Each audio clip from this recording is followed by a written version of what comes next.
and down to shore.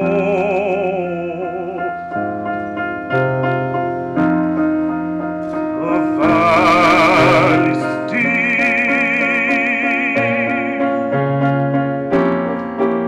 the ocean's roar, the ocean's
Your Holiness, the 14th Dalai Lama, Honorable Chief Minister, sehr geehrter Herr Ministerpräsident Dr. Rüttgers, Chief of the Regional Government, Regierungspräsident Dr. Paciorek, members of the North Rhine-Westphalia State Assembly, distinguished recipient of the last honoris causa doctorate of the Faculty of Chemistry and Pharmacy, Professor Schmidbauer, representatives of the North Rhine-Westphalia graduate schools, dear colleagues, students, and friends of the Westfälische Wilhelms-Universität Münster. In my function as Dean of the Faculty of Chemistry and Pharmacy, I welcome all of you to today's function. The impressive list of participants I just welcomed already indicates a very special occasion. Indeed, today the Faculty of Chemistry and Pharmacy will confer an honorary doctorate to an outstanding individual. It is only the third time since 1945 that this highest distinction the faculty has at its disposal is awarded. The last recipient, Professor Hubert Schmidbauer, Professor Emeritus at the Technical University of Munich, was duly decorated for his outstanding contributions to inorganic chemistry, which span from organosilicon chemistry all the way to the coordination chemistry of the noble element and metal gold. Today, we wish to honor the accomplishments of His Holiness the 14th Dalai Lama. The Dalai Lama never claimed to be a chemist. He is no chemist, and he's not even a scientist as we know it. With the honorary doctorate, the faculty rather wishes to acknowledge the Dalai Lama's efforts and achievements in promoting the dialogue between religion and the sciences. The 7 North Rhine-Westphalia graduate schools, led by the Graduate School of Chemistry in Münster, proposed an honorary degree for His Holiness about a year ago. Initially considered an unusual initiative, this proposal serves as an indication for the unique position of the novel graduate schools in a changing academic landscape in Germany. North Rhine-Westphalia graduate schools were conceived by the government of the federal state. Universities were asked to submit proposals for the establishment of such a graduate school. The proposal from Münster, which at the time already housed the largest and one of the most productive chemistry faculties in Germany, led after a competitive evaluation to the establishment of the Graduate School of Chemistry through a very generous grant of the state government. I have been a member of the Münster Graduate School from day one on. I remember the objections against the graduate school, which would strive to apply strict academic admission criteria for doctoral students rather than following the common concept at the time, which reads, you take the students you can get and you try to finance them. The strive for excellence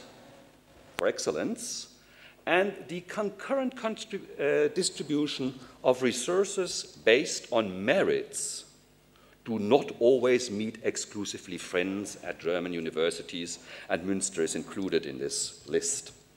The Münster Graduate School would rather award less stipends to doctoral students than fund a student with insufficient academic credentials, no matter how hard an individual professor tried to push his or her student into the program. This year, for example, after a competitive selection process, we admitted just 80 new students from about 400 applicants. Upon admission, the graduate school leads the doctoral students through a well-worked-out, innovative teaching and research program. This eventually leads to doctoral students graduating faster and with better results than the average graduate student in chemistry in Germany. Our students have come, and the graduates from Münster have secured jobs on all 5 inhabited continents. It is such new and innovative concepts in teaching and research which make Münster and North Rhine-Westphalia a recognized center of chemical research in Germany and worldwide. The state government has financed an innovative, unique, and highly successful program which constitutes a model for tertiary education in Germany. Colleagues in other federal states are jealous of this type of support And, Herr Ministerpräsident, we sincerely hope that funding will continue, not at least because the Graduate School of Chemistry Münster forms the foundation for our currently evaluated application to establish a Center of Teaching Excellence within the Federal Excellence Initiative. While the North Rhine-Westphalia graduate schools initiated today's functions, other sponsors made it possible. Therefore, in closing, I wish to acknowledge the generous contributions by the Alfred Krupp von Bohlen and Halbach Stiftung, the Münstersche Zeitung, BMW Hackford, and a large number of dedicated students and staff who, under the guidance of Dr. Koller, helped in organizing today's event. Thank you very much, and I hand over to the distinguished rector of the university.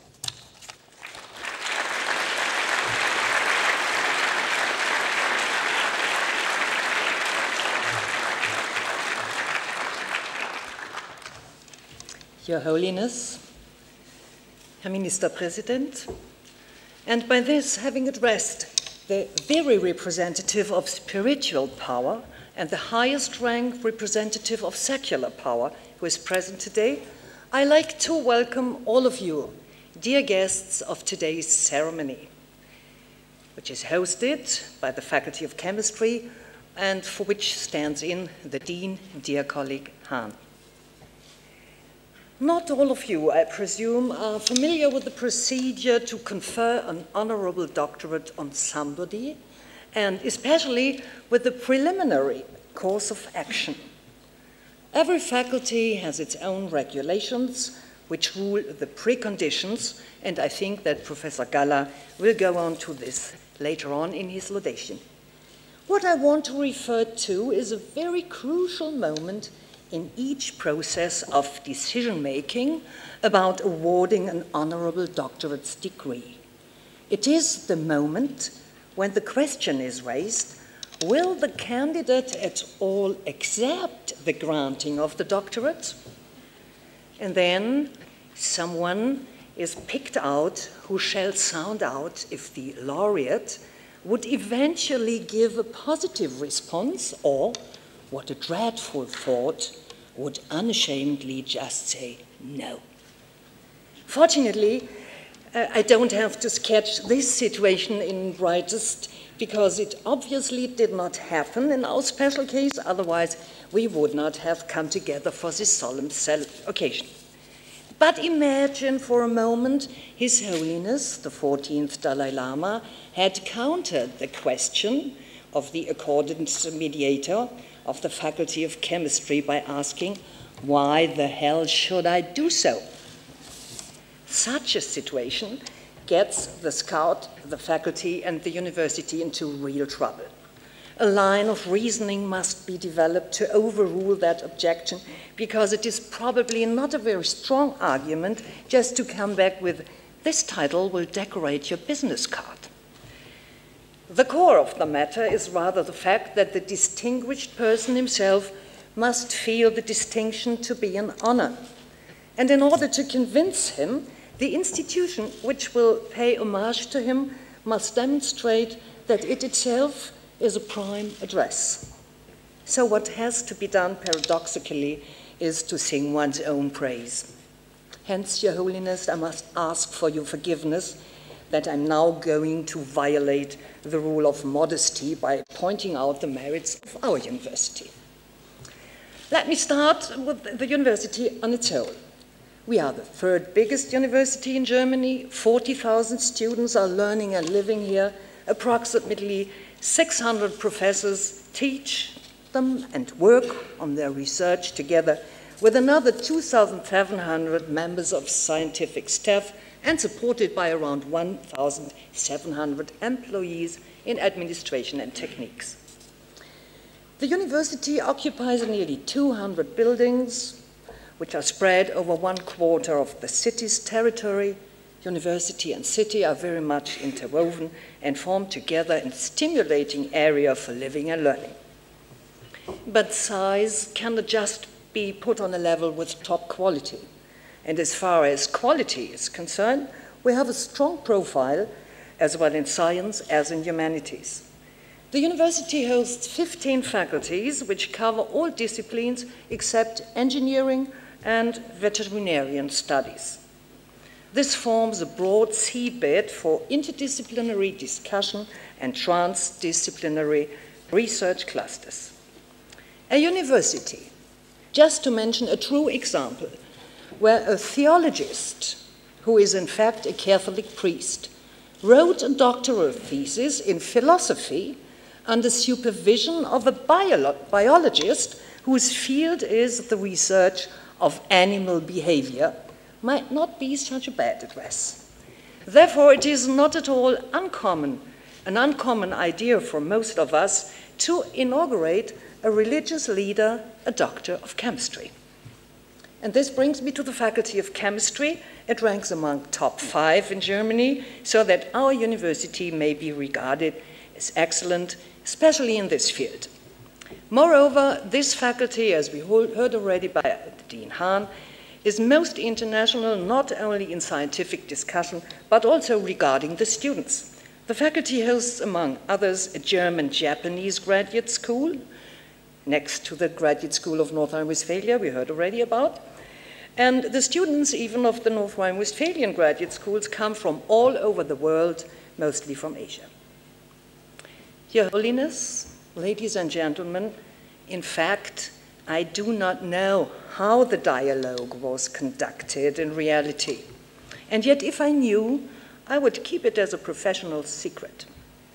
But I do not even know who acted as negotiator of the Faculty of Chemistry and the graduate schools of chemistry, although I've got a faint idea. Some clues indicate to one of your acquaintances, Your Holiness, and to our colleague, Professor Jan Andersen. If I was right, I would like to thank him that he obviously found the right arguments.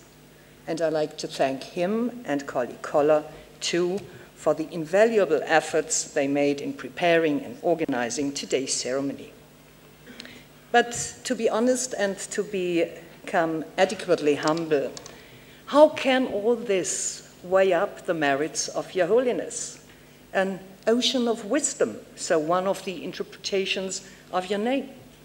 It is obvious that the honorable distinction of today's occasion goes into 2 directions.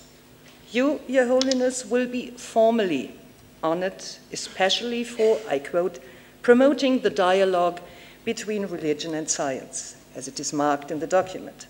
But substantially, it is a much greater honor for our university that you have accepted to become an honorable doctor of our Faculty of Chemistry. The member of the faculty and the whole university, too, feel privileged and grateful. So what is left up to me, by speaking for all of them and all of us, is to thank you cordially for being with us.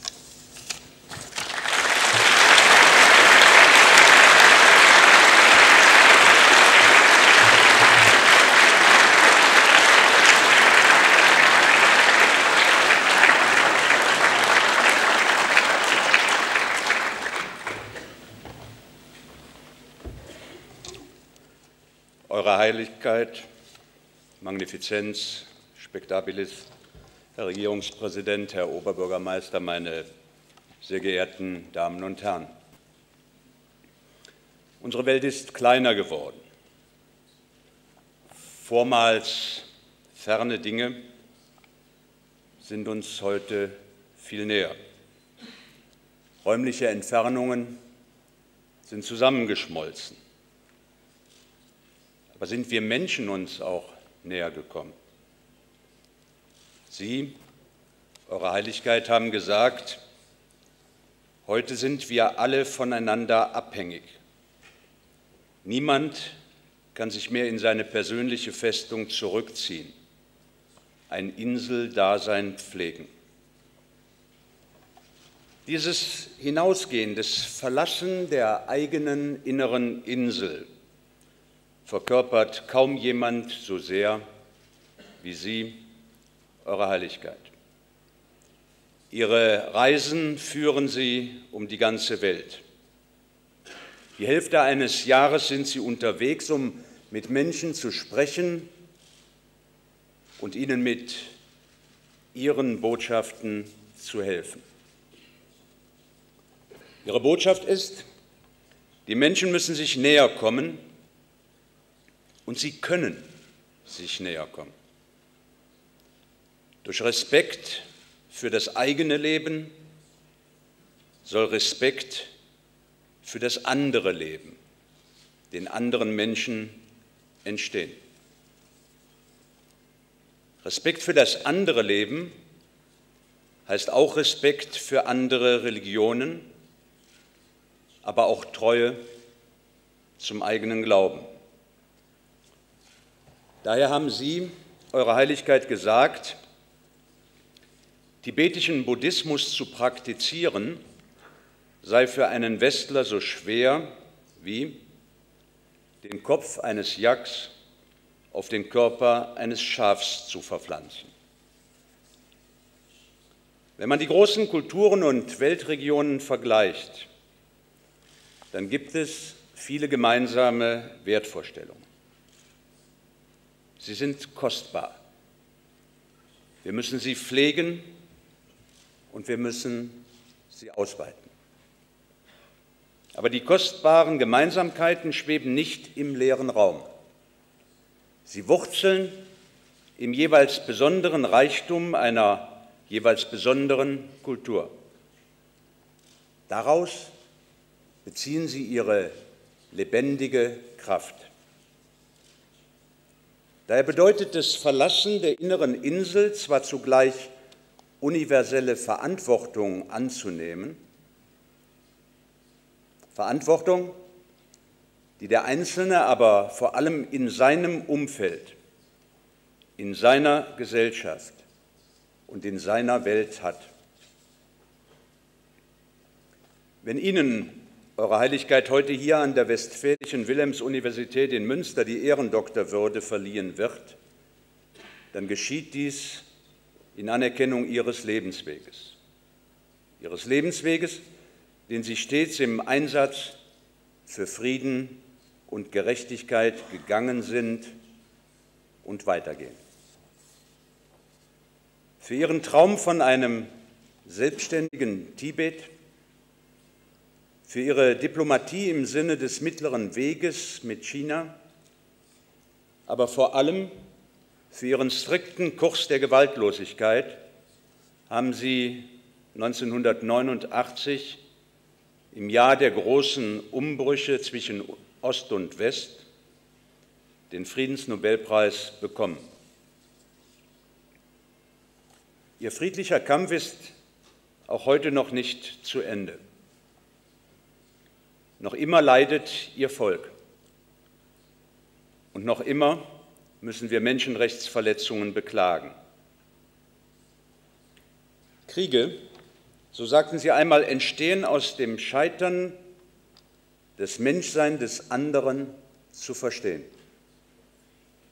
Menschsein heißt auch Heimat, heißt Freiheit. Menschsein bedeutet, seine Religion und Kultur zu leben und in Frieden zu existieren. Eure Heiligkeit, wir in Nordrhein-Westfalen teilen dieses universelle Verständnis der Menschenrechte. Daher werde ich die Situation in Tibet weiter ansprechen und mich für eine Verbesserung der Lage Ihres Volkes einsetzen. Eure Heiligkeit, mit der Verleihung der Ehrendoktorwürde an Sie ehren wir einen Menschen des Friedens, einen Mahner für interreligiöse Harmonie, einen aufopferungsvollen Botschafter seines Volkes und einen Mann der Wissenschaft. Es wird ein Mann geehrt, der angeleitet von einer umfassenden Neugier an den Zusammenhängen von Natur und Technik, den Dialog zwischen Religionen und Wissenschaft fördert. Eure Heiligkeit, Sie haben einmal gesagt, ich glaube wirklich, dass einzelne Menschen in der Gesellschaft etwas verändern können. Und ich möchte hinzufügen, auch etwas verändern müssen. Denn ich denke, wir sind uns über alle konfessionellen Grenzen hinweg einig, dass wir unsere Welt ein Stück besser machen wollen. Eure Heiligkeit, Sie haben als Einzelner die Weltgesellschaft verändert. Das leben Sie uns vor. Damit machen Sie uns allen Mut und geben uns Hoffnung und Stärke. Und deshalb freue ich mich sehr, dass eine nordrhein-westfälische Universität eine solch herausragende Persönlichkeit wie Sie, Eure Heiligkeit, zu ihrem Ehrendoktor des Fachbereichs Chemie und Pharmazie macht. Und zu dieser Ehrung gratuliere ich Ihnen von Herzen.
As it shone on my childhood fair shine the day on the house with open door.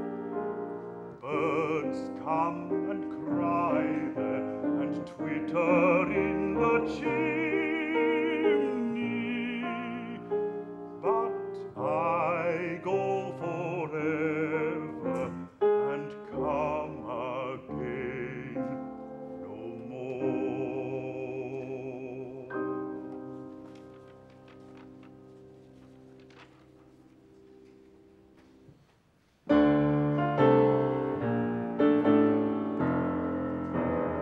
I have trod the upward and the downward slope. I have endured and done in days before. I have longed for all and bid farewell to hope. And I have lived and loved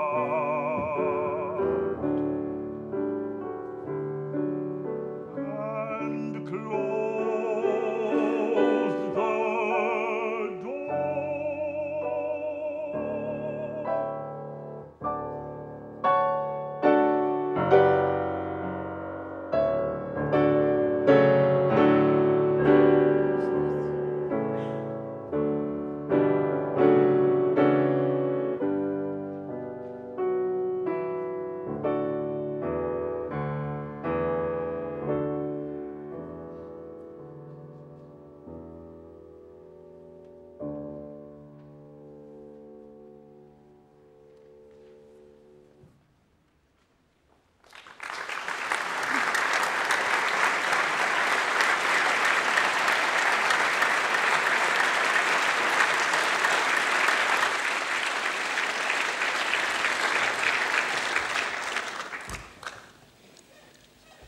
Your Holiness, distinguished guests, we are now coming closer. The Dean of our Faculty of Chemistry and Pharmacy, Professor Dr. Ekkehardt Hahn, will soon award the honorary degree of Doctor of Science to you, Your Holiness. This has been, as you have already heard, initiated by the chemists and the pharmacists of our faculty, including myself. Thus, first of all, I would like to convey my warmest welcome and my warmest congratulations to the 14th Dalai Lama. I hope and I'm convinced that this is also a special honor and a special award even for you, Your Holiness. Honored already by outstanding awards, first of all, of course, the Nobel Prize for Peace, but also by numerous honorary degrees, but none of them, to my knowledge, came so far from a science faculty. So this is unique here. So as we also already heard, you and others might ask why you will receive a degree coming from natural sciences and why especially our faculty at the University of Münster is the first who offered you this award. Thus, I might start my laudatory speech by explaining how and why we came to this decision and where we see your major merits in the field of natural sciences. The honorary degree is the highest degree we are able to confer. Our official regulation says a degree of a doctor honoris causa in natural sciences could be awarded to honor excellent scientific performance in the field of chemistry, food chemistry, pharmacy, and business management, which belongs in our faculty to the Faculty of Chemistry and Pharmacy. This is, for a scientist, normally proven by extraordinary high-impact scientific articles published in high-ranking scientific journals. And with all respect, Your Holiness, this is obviously not the case here. A fact which, however, does in no way diminish your merits at all. And I might just quote you from your published work that you are not a trained scientist by education, which is especially true for chemistry and pharmacy, if I might say so. But we'll come to this point later. A second condition which qualifies for the honorary doctoral degree, is an extraordinary merit in the area of natural sciences. And this brings us to the point, and what is written in the document you will hold in hand in a few minutes.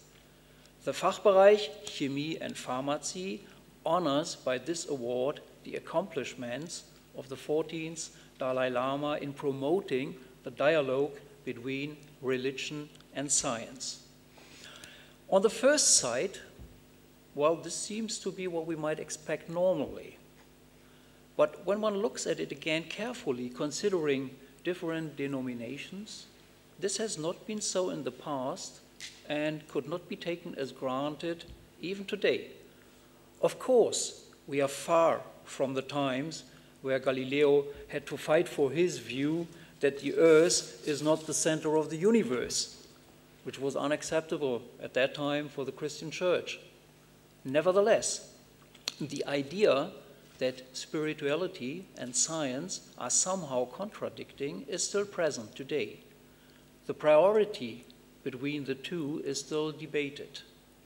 The Dalai Lama stands, however, for complementarities of science and spirituality. And you are clearly stating, and I'm quoting, science shows us ways of interpreting the physical world, while spirituality helps us to cope with reality. But the extreme of either is impoverishing. And the priority is made further clear by you focusing on your primary expertise as a Buddhist monk from Tibet, stating your basic belief in dualism of science and spirituality. And again, I'm quoting you, that as in science, so in Buddhism, understanding the nature of reality is pursued by means of critical investigation. And even more important, since the statement is related to your religion but goes much, much further, if scientific analysis were conclusively to demonstrate certain claims in Buddhism to be false, then we must accept the finding of science and abandon those claims. Setting the empirical observation with priority above the claims of theory or religious belief is one of the major improvements brought up by you, Your Holiness, but not only in traditional Buddhist thoughts. Moreover, you convey the view that science must contribute significantly to the development of the world, guided by the ideals of ethics, humanity, and tolerance. This view has considerably contributed to the establishment of a scientific education in Buddhist schools and monasteries, making genuine efforts to explore the relationship between science and religion. And I'm quoting again from your publications. But then I had to come to recognize that the essence of modernization lies in the introduction of modern education. And at the heart of modern education, there must be a command of science and technology. This view is also of major importance for others, especially for our graduate school in chemistry, since we are collecting and accepting PhD students from all over the world. They come from different continents, different countries, different culture groups, and different histories. Thus, with your vision to transfer scientific or scientists' willingness to share knowledge with each other without national boundaries into spiritual thoughts is the major move to relate science and spirituality. And the Dalai Lama thus guides also our students to an integrated way to understand the world around us. Thus, your belief that science and spirituality are different but complementary, with the greater goal of seeking the truth, stands for the dialogue we are striving for in our graduate school of chemistry as well, where we have to prepare our students Beside, of course, giving them an excellent scientific education, which still is our major task, we have to prepare them for the future, for their future responsibility in science and society all over the world. This is especially true in a world where the nations will not be able to act independently, and in a world that depends very much on communication. New developments have to be evaluated, scrutinized, also with respect to ethical aspects. The Dalai Lama names this a healthy skepticism, the absence of scriptural authority in science, the willingness to discard accepted or long-held position if research finds that the truth is different. This is what our students have to learn as well. So I would say, going to the students, trust your professor. For sure, she or he has a lot of experience and expertise, but be open for other ideas. Never accept present knowledge as a dogma. The Dalai Lama, in his publications, gives an excellent example which has nothing to do with religion, but physics, or in this case, theoretical chemistry, if we like that more as chemists. So most of you will be aware of the physical dualism stating that the electron can either be a particle or a wave, or even both, depending on the type of experiment you are doing.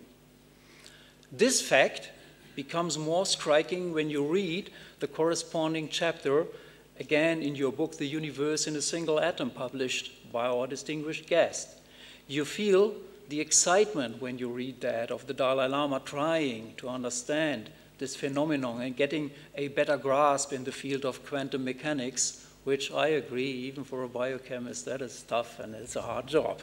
And so I understand that you had some problems with this. I have some problems with this as well. But for our students, it might be important to be reminded that Sir Joseph Thomson won the Nobel Prize in 1906 for showing that the electron is a particle.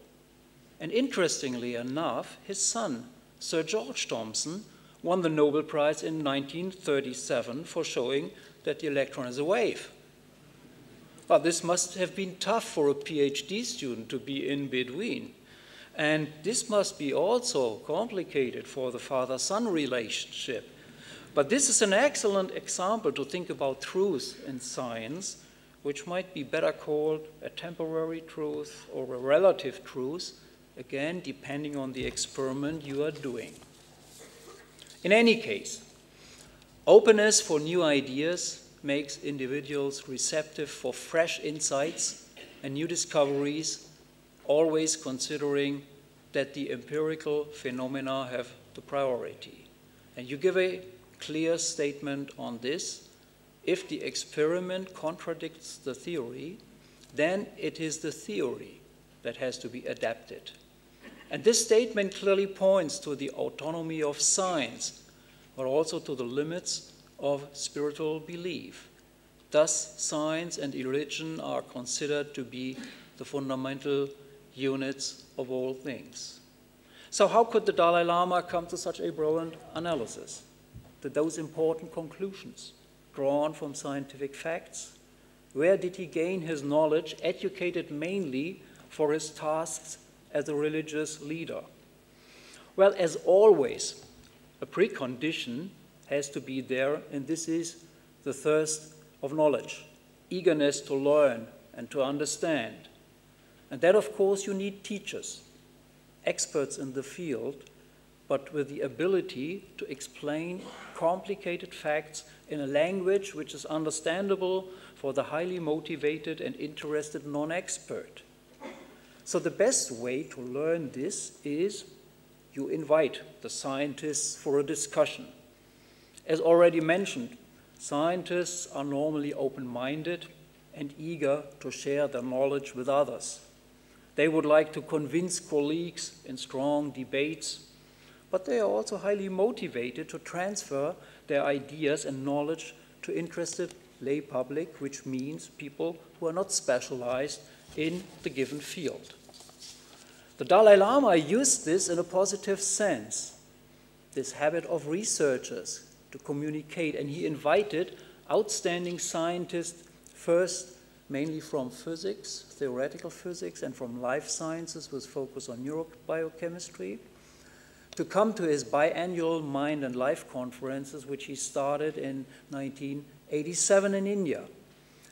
But there he did not only function as an organizer, as a catalyst, as we chemists would say, giving the welcome address and then disappearing and taking care for other duties. No, the Dalai Lama attended to those conferences continuously, using the complete time and all the opportunities to discuss with specialists in the fields, at that time mainly particle physics, cosmology, and brain research.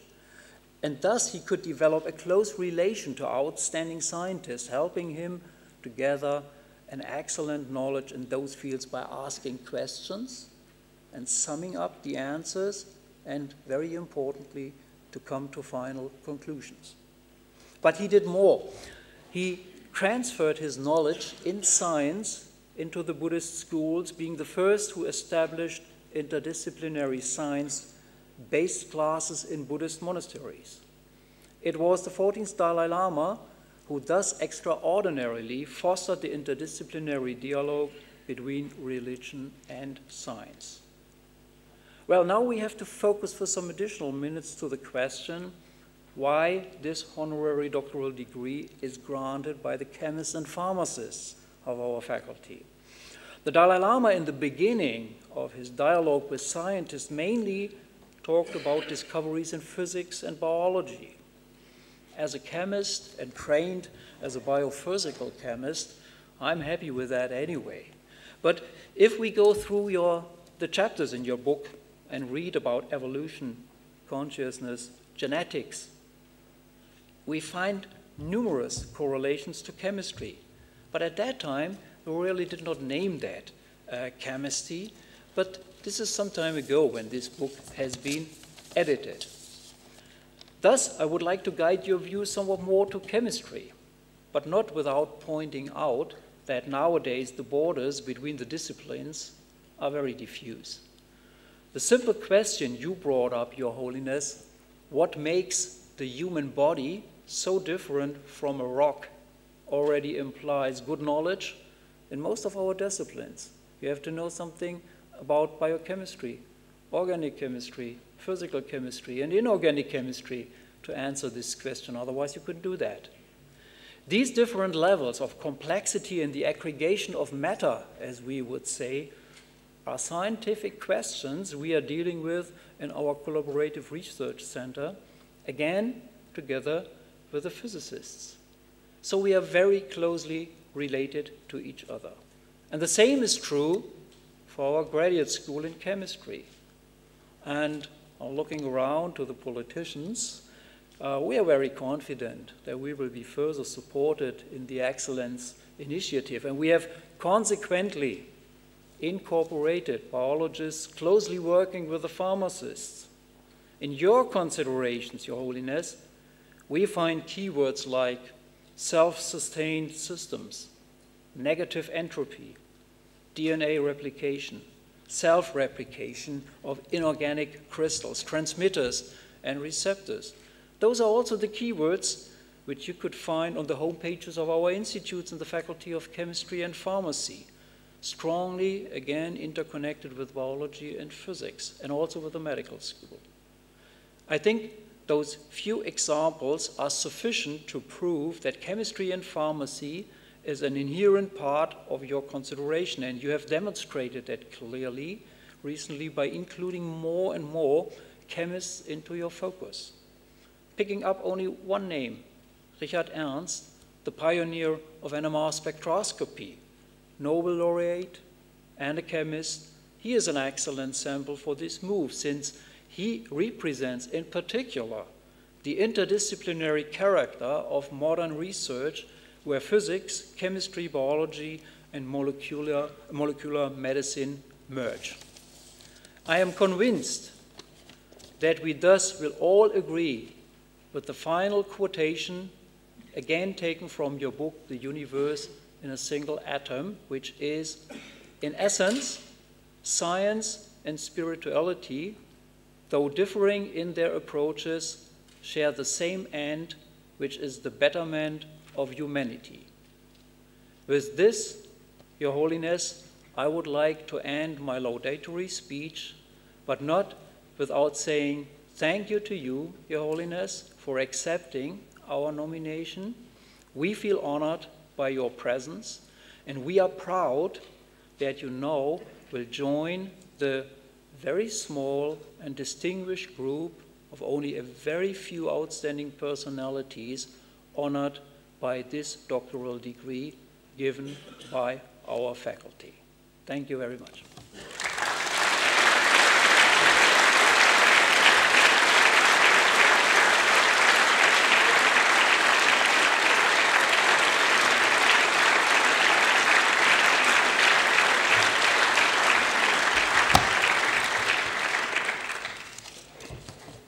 Your Holiness, ladies and gentlemen, we are coming to the final dissertation process. I have awarded quite a number of doctoral degrees in the last year, and let me tell you how it is done in Münster, so we proceed correctly. The graduation ceremony, normally for doctoral students of the Faculty of Chemistry and Pharmacy, takes place in this hall. On average, 15 to 20 students will graduate at one ceremony, which is performed about 3 to 5 times every year. The students normally bring their families along, which fills this room, and their achievements are read out loud before graduation. May I suggest, Your Holiness, that you adopt today's audience for the next 5 minutes as your family, so also you have one, while I read out what is stated on your doctoral diploma, and then I would ask you up here to complete the graduation with a handshake. So this is what the doctoral diploma reads. The first part is in German. We couldn't change that one, but the latter one is in English then. There's a translator available, I guess. Der Fachbereich Chemie und Pharmazie der Mathematisch-Naturwissenschaftlichen Fakultät der Westfälischen Wilhelms-Universität zu Münster verleiht unter dem Rektorat der Professorin für Strafrecht und Strafprozessrecht, Dr. Jose Nades, durch den Dekan des Fachbereichs Chemie und Pharmazie, Professor Dr. F. Ekkehardt Hahn, Tenzin Gyatso, dem 14. Dalai Lama, den Grad und die Würde eines Doktors der Naturwissenschaften ehrenhalber. Die Laudatio hört sich folgendermaßen an. The Faculty of Chemistry and Pharmacy, by this award, wishes to honor the accomplishments of His Holiness the 14th Dalai Lama in promoting the dialogue between religion and the sciences. His Holiness' view is that science, guided by the ideals of ethics, humanity, and tolerance, is able to contribute significantly to the development of the world and the advancement of society. He has initiated and established scientific education in Buddhist schools and monasteries. His beliefs and achievements have led to genuine undertakings to explore the deep relationship between science and religion, both in Buddhist thinking and beyond.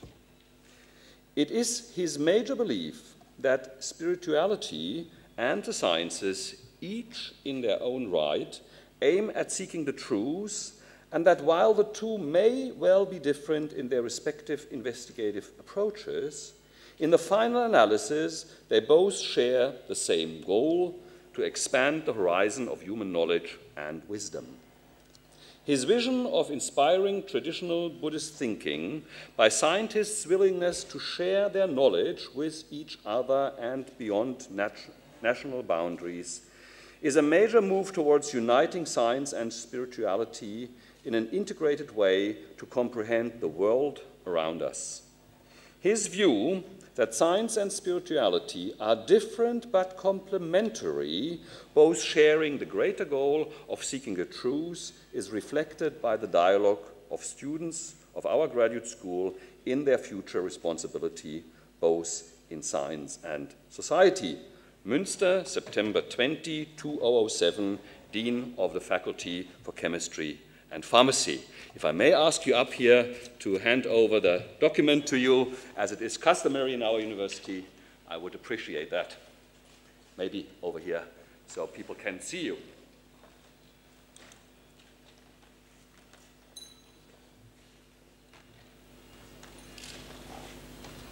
It is, again, my great honor to confer the honorary doctorate of the Chemistry and Pharmacy faculty to your holiness.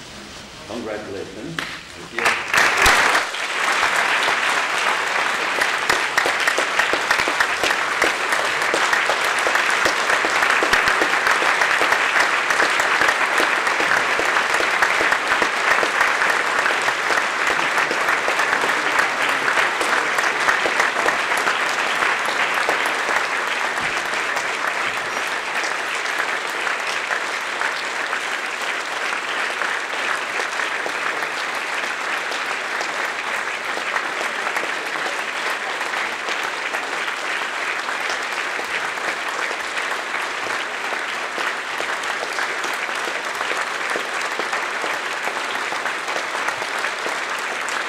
There is more chances to applaud and take photos if you give me 1 more second, because we have a little surprise.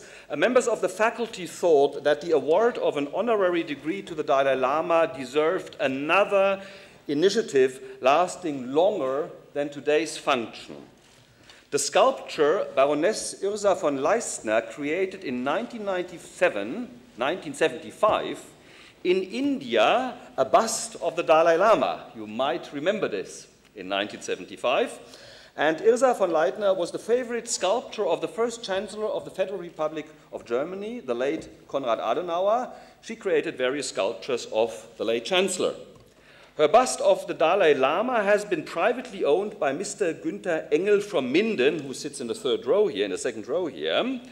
And for the honorary graduation, Mr. Engel donated the bust to the University of Münster. In the name of the university, I thank you very much, Mr. Engel, for this general contribution. The bust will be placed in one of the buildings of the chemistry faculty, chemistry and pharmacy faculty, to commemorate today's ceremony. It is now my pleasure to unveil the bust together with the Dalai Lama. It's over there. So let's go and down, which will commemorate us forever.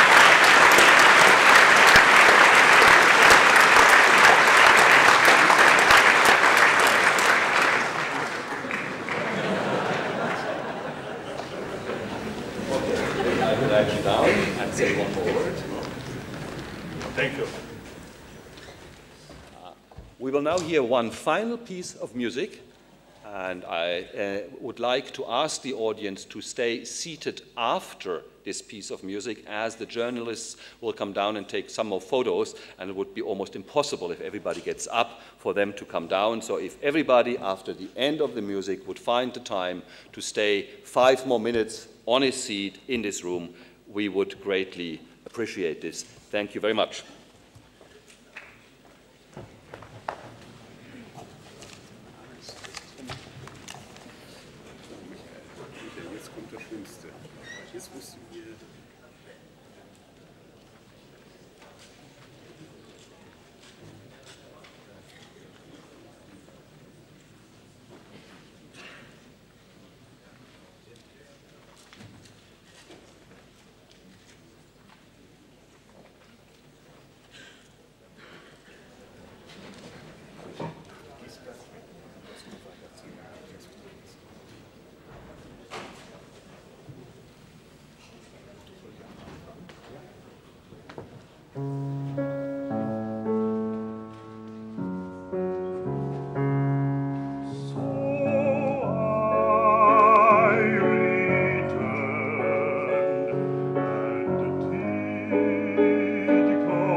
and though I can prophesy and understand all mysteries, and am great in all knowledge, and though I have the gift of faith, and can move the mountains,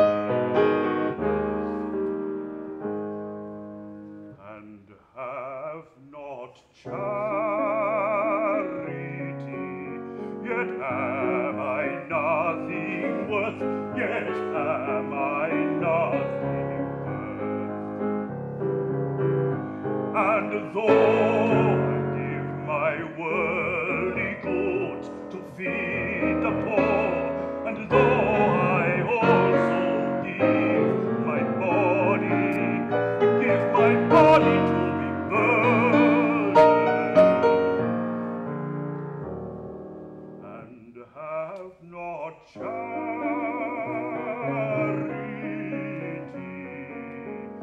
it profiteth me nothing.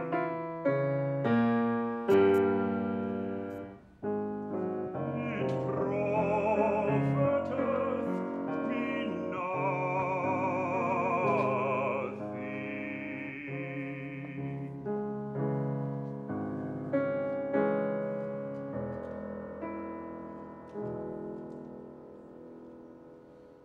Oh, now we see through a glass, but darkly, but darkly.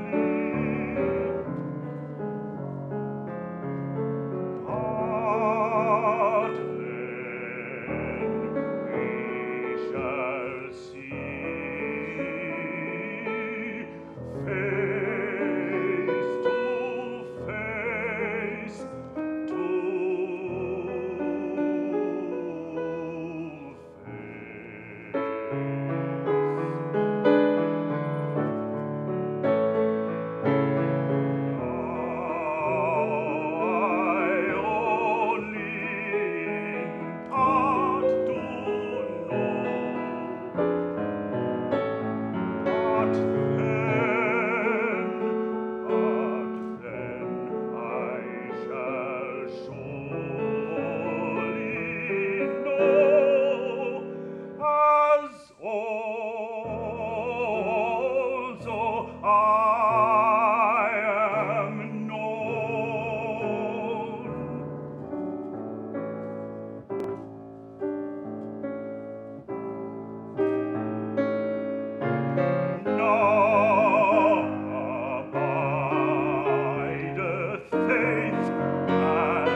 Within the faculty, it is not normally customary that a new graduated student, if I may so, after being awarded a PhD degree, addresses the audience. However, with an honorary degree, this is quite different, and so it is my pleasure to invite you, Your Holiness, to address the audience if you feel you want to do that.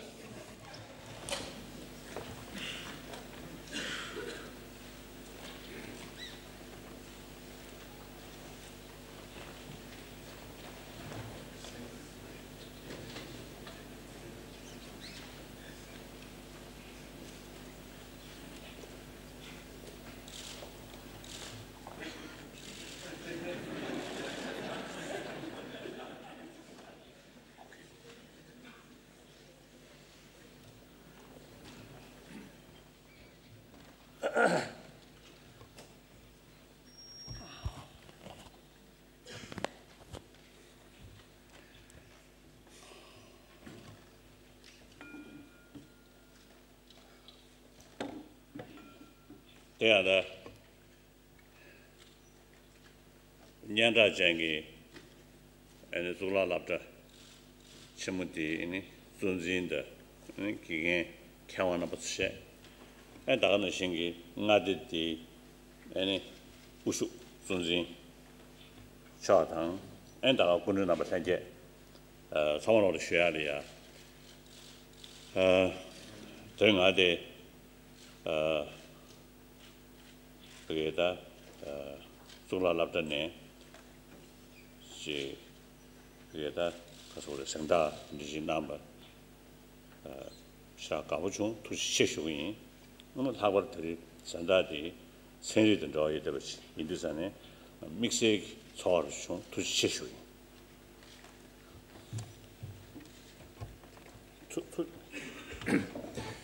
Ganz zuerst möchte ich mich sehr bedanken bei dem Herrn Dekan, Professor Hahn, und bei der Präsidentin, Professor Nelles, und bei Herrn Ministerpräsident Dr. Rüttgers und natürlich bei Ihnen, Professoren und Professorinnen, und bei Ihnen, verehrte Gäste, die Sie hergekommen sind. Ich möchte mich bedanken, von dieser berühmten Universität Münster diese große Würde, diese Ehrendoktorwürde empfangen zu dürfen.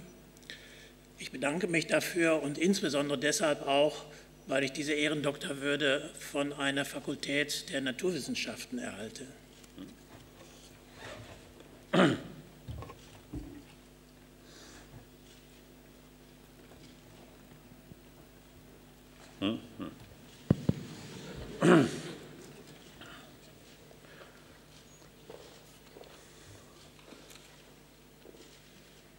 So now I try to speak through my broken English.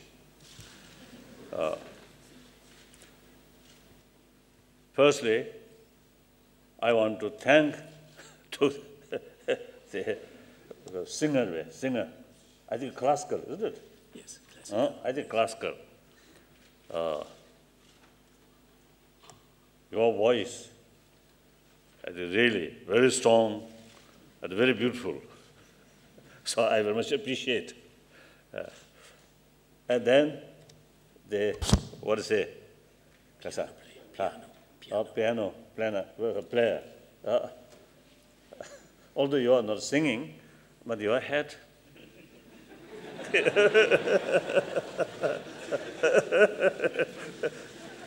So the pianos and the singers and your and just all three go very fit, go very well together.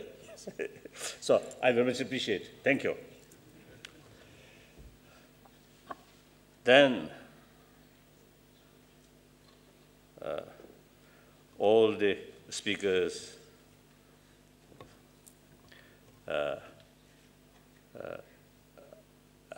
spoke very warmly, and I think you did some homework, read some of my books very carefully.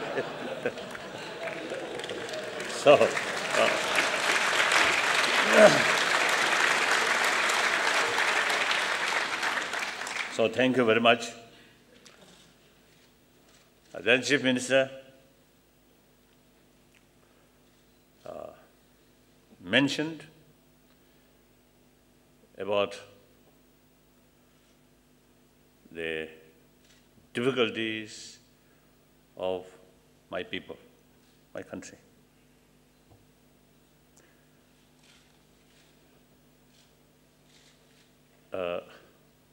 Ancient nation with unique cultural heritage.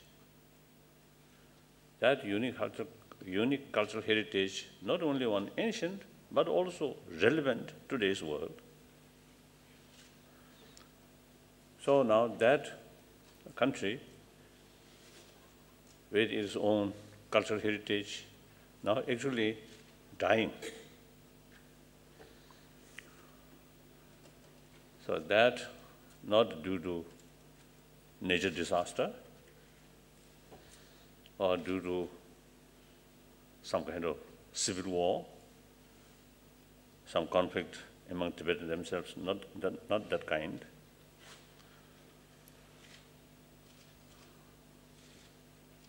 So this essentially man-made problem. So any man-made problem, logically, there must be ways and means to overcome that. So in spite of many difficulties, we, not only Tibetan outside, but particularly inside Tibet, entire population, particularly the younger generation, they really keep their determination to struggle to gain our basic right. Basically, we are not seeking independence. We are seeking genuine self-rule or autonomy. Because, as I mentioned earlier, the degenerating Tibetan unique cultural heritage, including our language. So in order to, and also I think great damaging about nature, environment. So in these things, since man-made problem, so we need genuine autonomy. Of course, except foreign affairs and defense, the rest of the business should have, authority, full authority, Tibetan themselves. So for the moment, even last few years, now things getting worse. Now many Tibetan cadres replaced by Han Chinese now. So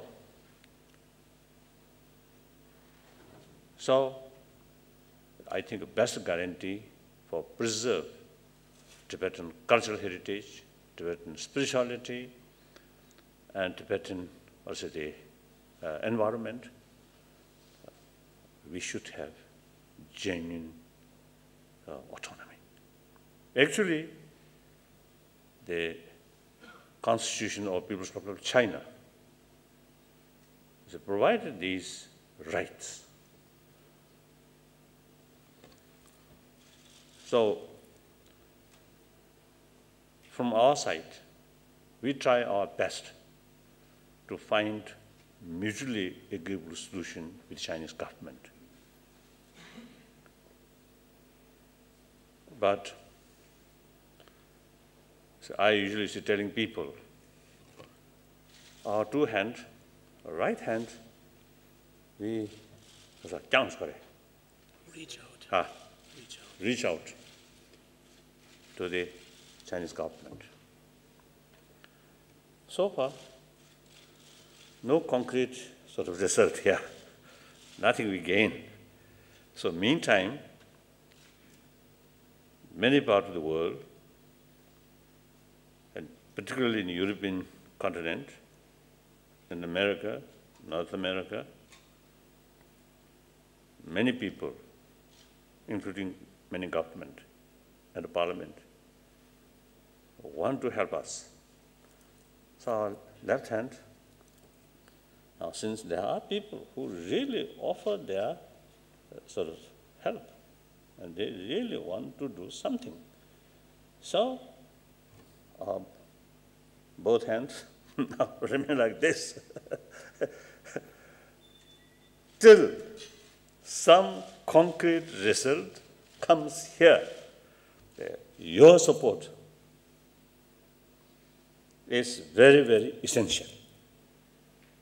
So thank you very much. Now, main point. I think this ceremony, usually in many universities, when this kind of, as an honorary degree, as a honorary doctorate. I can't pronounce that. You see, that ceremony usually, you see, some special dress, right? Yes. And the head. Sometimes there's a burden, too hot. In cold climate, that's good, beneficial. Otherwise, you say, complicated. Here, quite simple. I like simple way is much better. Complicated ceremony, sometimes I don't like.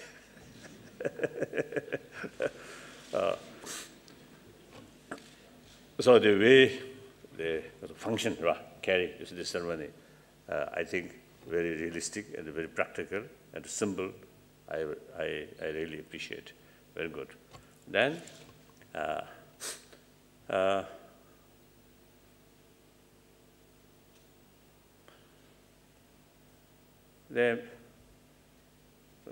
since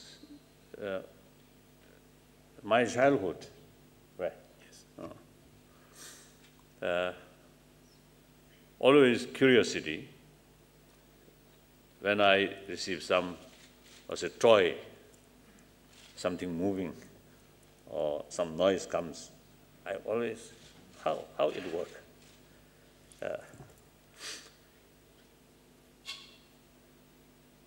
So whenever I saw some pictures of those big machines and big ships and the aeroplanes or these things, I always wonder what kind of mechanics sort of work.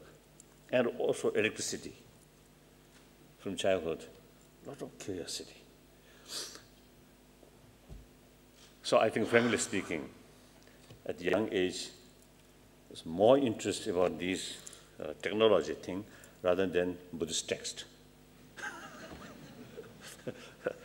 The time about my tutor come, I feel boring. And tomorrow, holiday, no sort of lesson, then I feel very happy. I have some, you see, what you call the realism, what's that? Yes, some toy, railway. Railway, and also trains, yes, small trains. Whole day I spent, go like that. And then also, I think, I don't know the proper,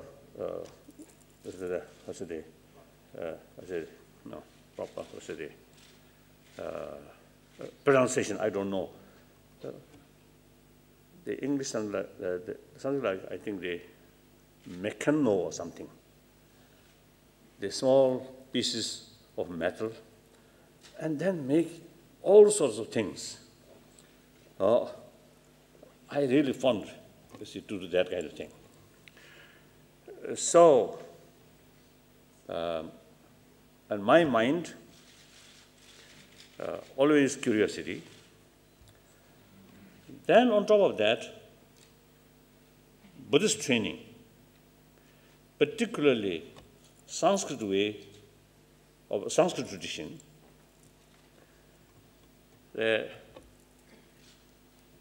I usually describe Nalanda tradition. Many ancient Buddhist masters from that monastic institution, or monastic, I don't know, really monastic, or just simply, you see, one academic center, Nalanda. So there, the way of thinking or way of approach Buddha Dharma, Buddhism, through reasoning, not relying on quotation of Buddha, but rather investigate. So Tibetan Buddhists generally train that way, investigate, not just to believe or faith. I think that helped a lot. My sort of nature, curiosity, that now our very way of training is investigate, analyze.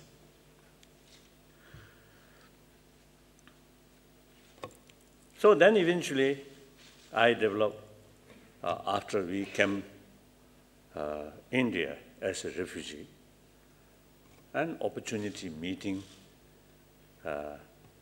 people from different fields, and eventually meeting some scholars or science scholar, scientists. Then I developed genuine interest to serious discussion with modern scientists in different fields.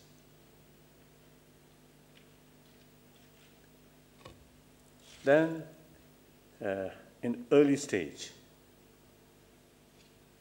some of my friends from the West who also have keen interest about Tibetan Buddhism, some actually told me, science is killer of religion. Contact with scientists, be careful. I thought they are the way to approach one's own field. The Nalanda tradition is not relying on sort of, quotation, but rather investigate. Through investigation, if you find some concrete evidence which goes against some description in the text, we have the liberty to reject scripture sort of, scripture authority.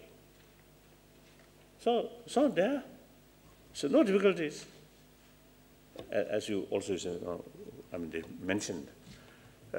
So those great Indian Buddhist masters themselves, through investigation, through reasoning, when they find some contradiction with Buddha's own word, some text, they reject. Because Buddha himself gives us some kind of liberty. One sentence, it mentioned like that.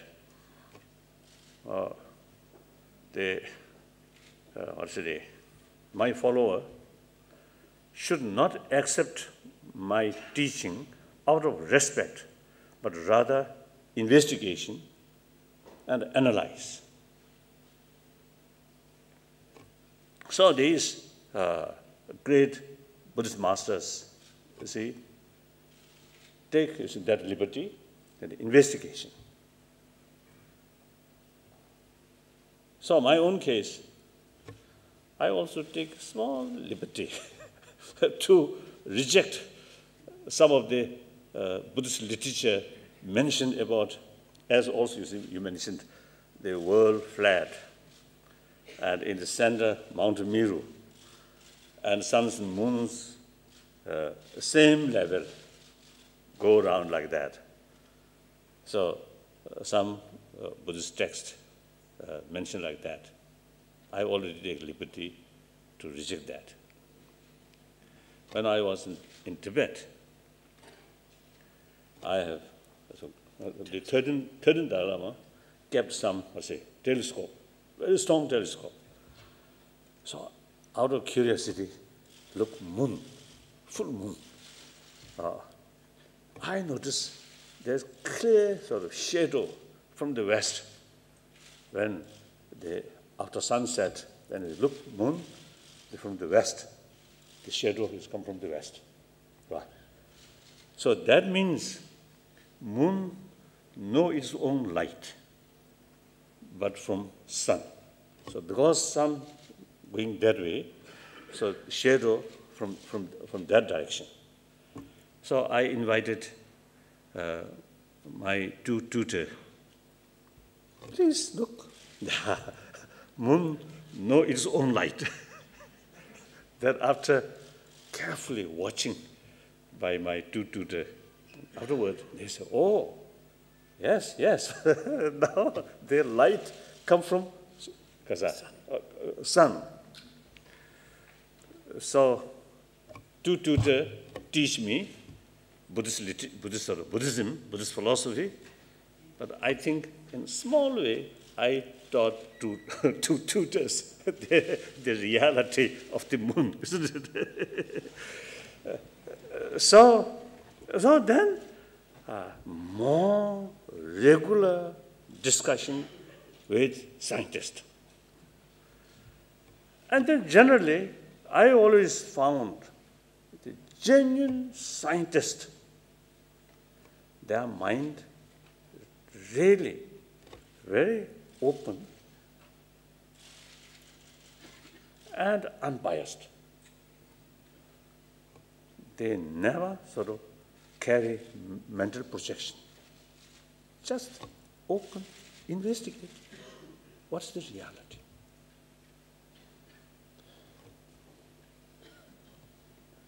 And I grow admiration. These genuine top scientists, their mind not only sharp, but unbiased and very objectively carry research. So then eventually I found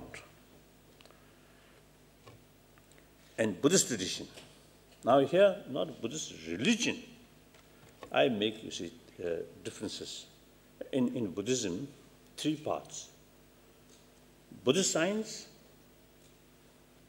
Buddhist concept or Buddhist philosophy, and Buddhist religion. Because, you see, Buddhist science, because, you see, the Buddhism, I think that's all right. I think the system of Buddhism from human mind then try to transform into Buddhist mind. So therefore, it is very essential to know the present our mental situation, including emotion, because we are tackle our present mind, how to transform the changing or transformation of mind through the proper way to change mind is like external thing. We have to find contradictory forces within the mind or emotion. Now, certain emotion which we want or which do not want, there's no other way except the contradictory emotion, find or recognize the contradictory emotion, then increase that emotion, then other opposite emotion will reduce. That's the only way. So that's the Buddhist way. Therefore, in the Buddhism, particularly Sanskrit tradition, the information about our mind, about emotions, are quite rich. Compare Western psychology or Western or say the soft science, I think generally Indian ancient thought, particularly in Buddhism, much better. Then, as far as the physical world, modern science have much more information. Their knowledge much deeper, much detailed. So, you see, sort of what's a discussion, modern scientist and Buddhist scientist discussion is mutual benefit. To us, very useful sort of new ideas, new facts we can learn from modern scientists in the field of, let's say, physical world, including brain cells or these things. Then mind, emotion is concerned. Since Buddhist science have more information, therefore, more and more scientists now showing interest to learn from, I said, the different information or different technique from Buddhist tradition. So that's why now I think more than 20 years, the interest among Tibetan Buddhists and also interest among well-respected scientists, some scientists, now growing. So now every year, now almost recent years, almost annually, we have sort of meeting or dialogue, modern scientists, modern science, and Buddhist science. So originally, out of my own curiosity, I started. Now, eventually, now that really shows something very useful and mutual benefit, right? Therefore, now, as you mentioned, in our monastic academic institution, now we already introduce modern science. At the beginning, some reservation from our elder scholars, a little bit, that we pursue them, sometimes very gently, sometimes with blunt word. Now, I think for 5-6 years now passed. Now, those elder scholars who at the beginning, a little bit reservation, now they also now recognize this is very useful.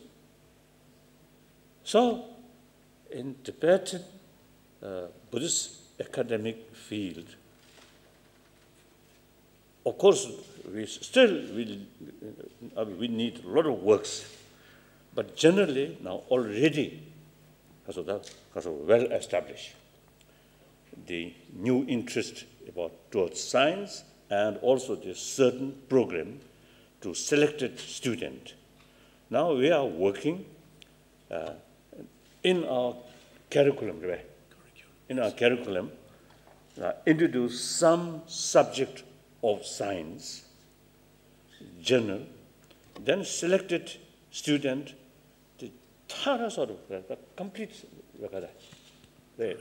thorough study of, you see, the different field of science, mainly psychology, neurobiology, and a few more like that.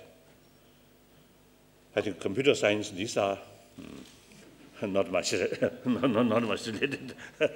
I myself is complete ignorance about that. So in any way,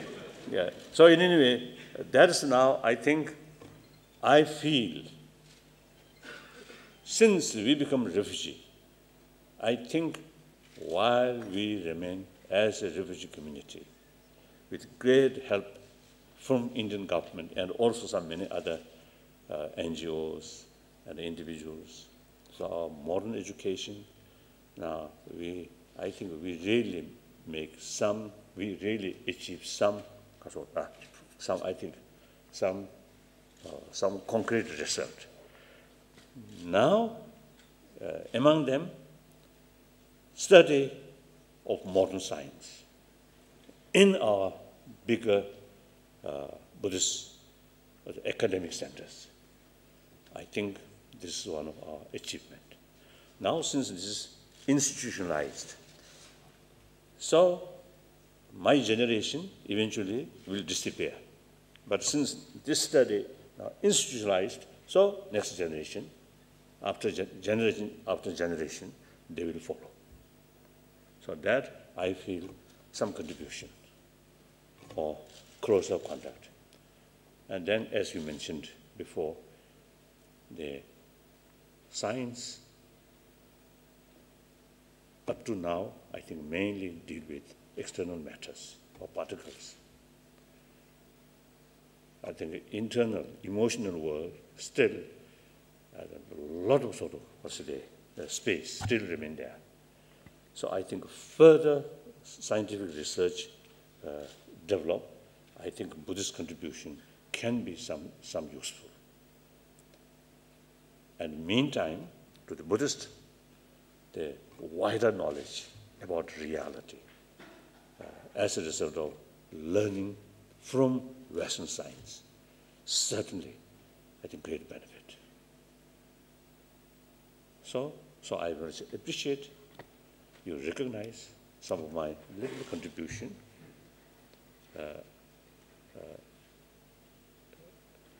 For that, you give me that certificate. Certificate, yes. Certificate. So I really feel proud. Thank you very much.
To the left, please. To the left. To the left. To the left. To the left.